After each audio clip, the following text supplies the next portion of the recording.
Good morning students. हम unit number 3 देख रहे हैं ऑफ पेपर 1। ओके, पेपर 1 का यूनिट नंबर 3 है, जिसमें कि हमने ए पार्ट कंप्लीट कर लिया है, that is error and evolution. अब जो सेकंड पार्ट है that is non aqueous solvents. Non aqueous solvents means आपको यहीं पे समझ में आ रहा है, नॉन एक्वस मीन्स यहाँ पे water as a solvent present नहीं होगा, ऐसे सॉल्वेंट्स की हम स्टडी करने जा रहे हैं। ओके, सो सबसे पहले व्हाट इज सॉल्वेंट।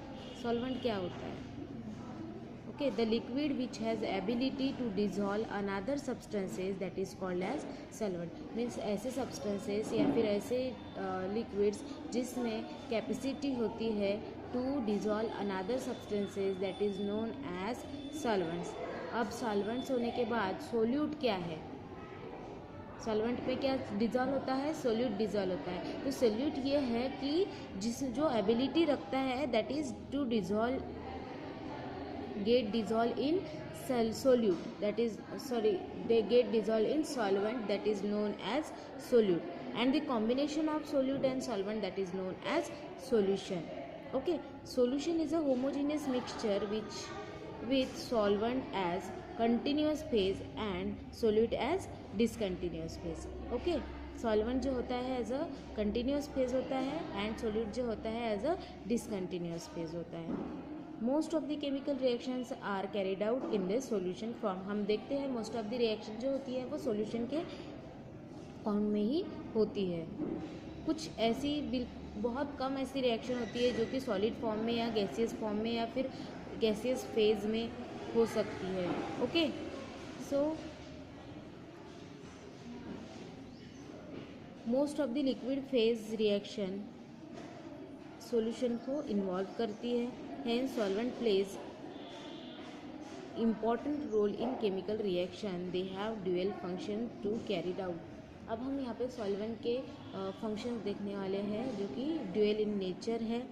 तो सबसे पहले सॉल्वेंट जो होता है, कोई भी रिएक्शन होती है तो क्या करता है, एक एनवायरनमेंट क्रिएट करता है जहाँ पर अच्छे से क्या हो सके, रिएक्शन हो सके। So this is the first function of the solvent, and the second function of the solvent is which is this solvent allows rapid separation and purification of reaction product. ये क्या अलाउ करता है? Rapid separation and purification of reaction product. अब rapid separation and purification by means of what? आपको कैसे, मतलब आपको example देती हूँ मैं कि अगर कोई सॉल्ट है, सॉल्ट को हमको वाटर में डिज़ोल्व कर लिया है तो ये एक होमोजीनियस मिक्सचर हो गया। लेकिन सॉल्ट प्लस वाटर प्लस अगर हम कोई टैल्कम पाउडर लेते हैं जो कि डिज़ोल्व नहीं होता है वाटर में, तो ऐसे वक्त में अगर हमको सेपरेट करना है सॉल्ट को और टैल्कम पाउडर को, तो हम क्या कर सकते हैं? सबसे पहले हम इसको क्या कर सकते हैं, सेपरेट करने के लिए वाटर में उसको डिज़ोल्व करेंगे, सॉल्ट को और टैल्कम पाउडर को, जिसमें कि टैल्कम पाउडर डिज़ोल्व नहीं होगा, सॉल्ट डिज़ोल्व होगा, उसको हम फिल्टर करेंगे तो उसके बाद में सॉल्ट का जो वाटर है वो अलग से सेपरेट हो जाएगा, टैल्कम पाउडर हमें अलग से मिल जाएगा। उसके साथ साथ प्यूरिफिकेशन हम कैसे कर सकते हैं? प्यूरिफिकेशन इस तरीके से कर सकते हैं कि हम उसको वॉशिंग दे सकते हैं। अगर हम water as a solvent use कर रहे हैं तो वाटर से वॉशिंग करेंगे, ethanol as a solvent use कर रहे हैं इथेनॉल से, या फिर अदर जो भी कंपाउंड है उससे हम प्यूरिफिकेशन भी उसका कर सकते हैं।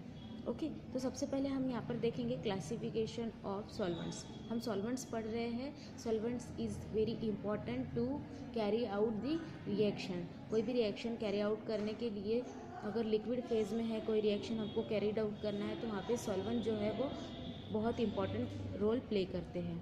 सो क्लासिफिकेशन ऑफ सॉल्वेंट्स। अब सॉल्वेंट्स का क्लासिफिकेशन किस तरीके से हो रहा है, देखिए, depending on the different properties, अलग अलग जो प्रॉपर्टीज़ है उसके बेस में सॉल्वेंट्स का क्या हो रहा है, यहाँ पर क्लासिफिकेशन हो रहा है। तो सबसे पहले क्लासिफिकेशन जो है वो 3 टाइप्स में हुआ है। तो पहला क्लासिफिकेशन हम आज देखने वाले हैं कि किसके बेस पे हुआ है और कैसे हुआ है। तो so here is the First classification, that is classification based on the proton donor acceptor properties. अब proton donor और acceptor properties जो है उसके बेस पर classification किया गया है वो मैं अभी आपको बता रही हूँ. So सबसे पहले है प्रोटिक और अप्रोटिक और protonic solvent. Protic and protonic solvent, ये जो proton donor and acceptor properties है उसके बेस पे सॉल्वेंट जो क्लासिफाइड हुए हैं वो दो टाइप में हुए हैं, that is protic and proton और protonic solvent, and second is the aprotic और नॉन प्रोटोनिक सॉल्वेंट. तो सबसे पहले हम देखेंगे प्रोटिक और प्रोटोनिक सॉल्वेंट. जो प्रोटोनिक और प्रोटिक सॉल्वेंट जो होते हैं उसमें हाइड्रोजन एटम प्रेजेंट होता है एज वेल एज टेंडेंसी होती है टू डोनेट और एक्सेप्ट द प्रोटॉन. इसमें प्रोटॉन को डोनेट और एक्सेप्ट करने की क्या होती है, प्रॉपर्टी होती है. ओके, तो उसे हम कहते हैं प्रोटोनिक और protic solvents. And they can be further classified as acidic solvents, basic solvents and amphoteric और एम्फीप्रोटिक सॉल्वेंट. अभी देखिए सबसे पहले हम देखेंगे एसिडिक सॉल्वेंट क्या है. Acidic solvent is the solvent which have tendency to donate proton. ये क्या कर सकते हैं, डोनेट कर सकते हैं प्रोटॉन को. हम एसिडिक सॉल्वेंट देख रहे हैं. It can donate, it can have the tendency to donate H+ ion that is proton. इसे हम कहते हैं acidic solvent. For example HCl, HCN, H2SO4 etc. Okay. Then second is the basic solvents. Basic solvents is the solvents which have tendency to accept proton. ये क्या कर सकते हैं, accept कर सकते हैं प्रोटॉन को, and that is known as basic solvents. For example NH3C5H5n. Okay. Then here is amphoteric और एम्फीप्रोटिक सॉल्वेंट. एम्फोटेरिक और एम्फीप्रोटिक सॉल्वेंट्स क्या हो सकते हैं, आप अंदाज़ा लगा ही सकते हो कि जो सॉल्वेंट्स है जिसमें टेंडेंसी है to donate as well as accept the proton, that is called as amphiprotic, amphoteric और एम्फीप्रोटिक सॉल्वेंट्स. तो फॉर एग्जांपल यहाँ पर आपको दिया गया है water and glycines are amphoteric solvents. Water और ग्लाइसिन क्या है, एम्फोटेरिक सॉल्वेंट है बिकॉज ये क्या कर सकते हैं, डोनेट भी कर सकते हैं एज वेल एज एक्सेप्ट भी कर सकते हैं प्रोटॉन को. ओके. देखिए देखिए यहाँ पर ये जो है वो एसिडिक प्रोटॉन है. अभी एसिडिक सॉल्वेंट्स, अब ये एसिडिक सॉल्वेंट्स क्यों है, बिकॉज यहाँ पे देखिए ये इसके पास में H+ आयन है, दैट मीन्स ये H+ आयन क्या कर सकता है, वाटर H+ आयन डोनेट कर सकता है. देन यहाँ पर देखिए water plus hydrogen ion, that is ये एक्सेप्ट कर सकता है और एक्सेप्ट करके हाइड्रोनियम आयन क्या कर रहा है, तैयार कर रहा है. तो हाइड्रोनियम आयन जो है वो बेसिक सॉल्वेंट्स होता है. ओके. सो यहाँ पर कुछ एग्जांपल्स दिए हुए हैं, that is acidic solvents and that is basic solvents. अब लास्ट है अप्रोटिक और नॉन प्रोटिक सॉल्वेंट.